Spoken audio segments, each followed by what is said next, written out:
Welcome back, everyone. Today we're going to be going over supply. So last time we went over demand, now it's looking at supply. So with supply, it is a upward sloping curve. So when you think of supply, think of producers, people who produce. So you have a positive slope, meaning price and quantity have a positive relationship. As price increases, quantity increases. So this is the law of supply. Producers have much more incentive to produce much more at a higher price, assuming that their costs are low. The main thing that drives them is profit. So at the higher price that they sell at, assuming that your costs are low, there's more incentive. So we'll go over costs and pricing strategies and all that stuff later on in a future video. But for now, the main thing to remember here is the law of supply. The higher the price, the more incentive to sell more. So basically, we'll go over the same example as last time. At $5 and at $10. At $10, you want to produce much more. That being because of assuming that your costs are low. Okay, so the next thing we're going to look at is shift versus movement. So we talked about this with demand. We'll also talk about this with supply. So let's say we're looking at the market for cars. So I'm just going to put C. C denotes cars. So the only thing that can cause a movement along this curve is the change in the price of the car itself. So if I say there's an increase in the price of cars, you're going to go from 5 to 10. If I say there's a decrease in the price of cars, whatever market we're looking at, that's what's going to cause a movement. So the difference between movement and shift, movement is on the curve. A shift is a complete parallel shift, either to the right or to the left. So now we're going to talk about the shift factors. So the first shift factor is input prices. So input prices are anything that's used to produce your product. So since we're looking at the market for cars, just try to name certain things that you associate with producing a car. You need land, labor, capital, technology. If there's an increase in the price of any of those four that I mentioned, or the factors of production, it becomes more expensive to produce your product.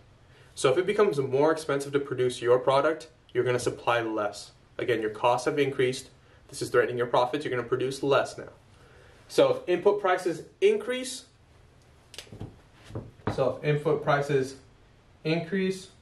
it's going to result in a decrease in supply. Now the other way, if input prices decrease, you're going to produce more because it's cheaper to produce.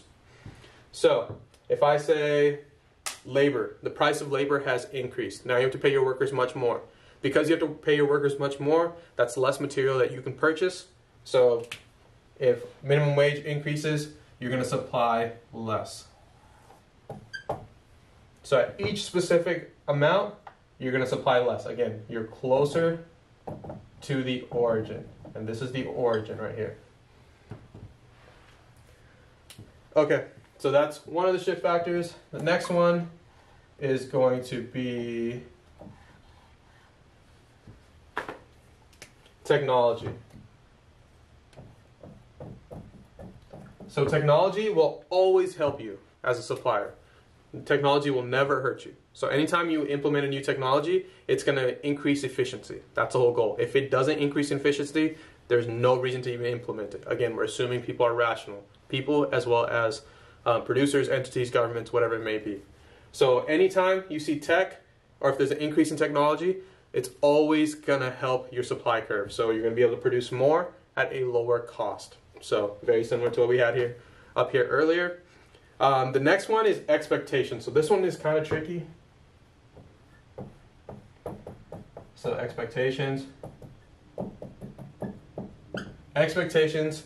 If you see a higher price in the future, again, the thing that drives producers is price. The higher the price that they can sell at, the more incentive they have. So if the price is higher in the future, what are they going to do today? Today, they're going to scale back on production. So they're going to reduce their supply today and supply more in the future when the price is higher. Again, the thing that drives them is price. They want to be able to charge a higher price to collect more profit. Now, let's say the price in the future is going to be much lower. What are they going to do today? If the price is lower in the future, a producer today is going to produce much more. So instead of a decrease in supply, so a decrease in supply is to the left, it'll be an increase in supply, because in the future, the prices are lower. They want to sell when prices are higher, so they're going to sell more today. So those are the examples of it. The next one we're going to look at is number of sellers.